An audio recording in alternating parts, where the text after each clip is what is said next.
story that's been of interest to a lot of our viewers, these migrant flights to the Jacksonville area. Your spokesperson told us your office is aware of 78 such flights in recent months. She says state law enforcement has briefed the office about this. Which law enforcement agency is that? And can you provide specifics about these flights, when they landed, who was on board, how many? So here's what happens with these flights. There's no notification to the state of Florida. These are done mostly in the middle of the night, and it's clandestine, and we really have no say into it. So what we're going to do, so I don't know on the top of my head everything, but we could provide. I know when we initially got wind of this, it wasn't through normal channels. It's people in the federal government who are effectively leaking this to us so that we have a heads up on it. I've talked with Mayor Curry. I've talked with my folks. We need to talk to the airport people. We're going to get together and figure out what we can do in the immediate term to protect folks in Florida. And then obviously, as the legislature comes back, I think about it, you have an open border in violation of U.S. law. The president has said that basically they want to even pay reparations to people who came illegally. Just think about that. You as an American, you get higher gas prices. You get higher grocery bills. You get told basically to just grin and bear it. Someone breaks the law, comes illegally, and they're going to cut them a check for hundreds of thousands of dollars.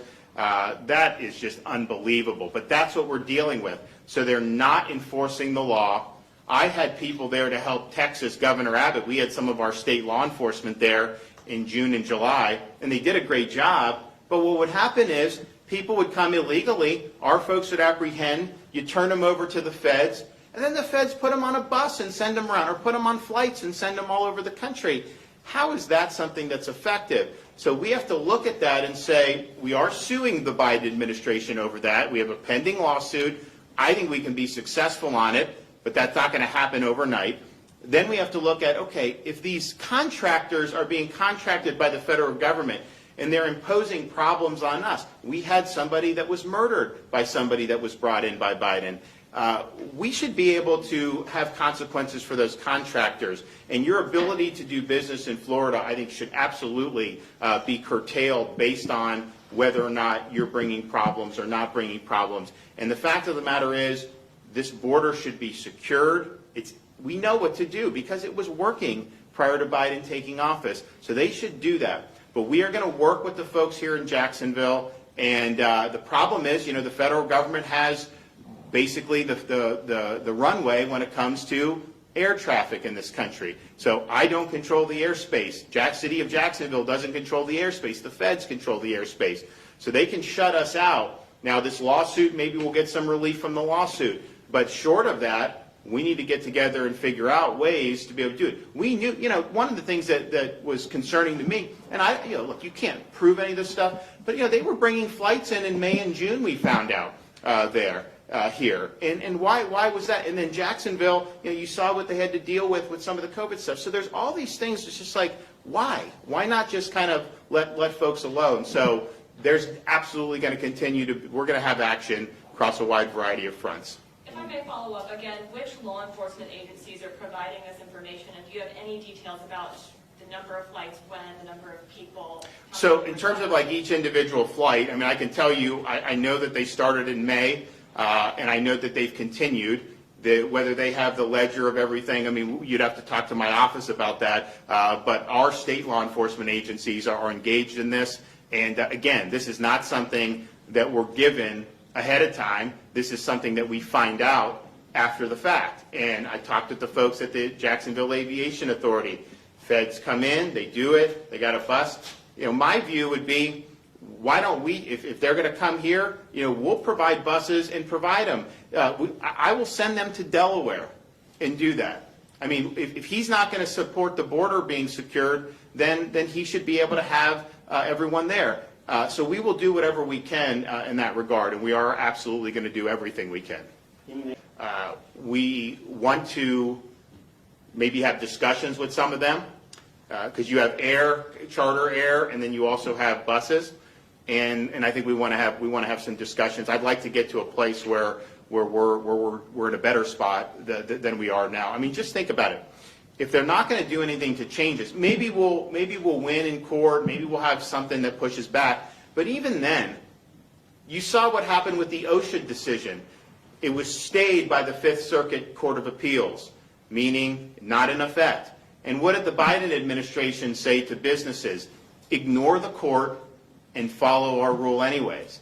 And so I think that they basically said, to hell with these court decisions. They're going to do whatever they feel like doing. And so that's something that's problematic, because we can even win in court and they may disregard that. So we're going to do all we can. But there are definitely, I think, from a contractor perspective, we've really got to have a big conversation with some of those and then see what we can do in terms of this. Unfortunately, over the years, and we've looked at different things to do, unfortunately, over the years, federal courts have basically said illegal immigration is something for the federal government.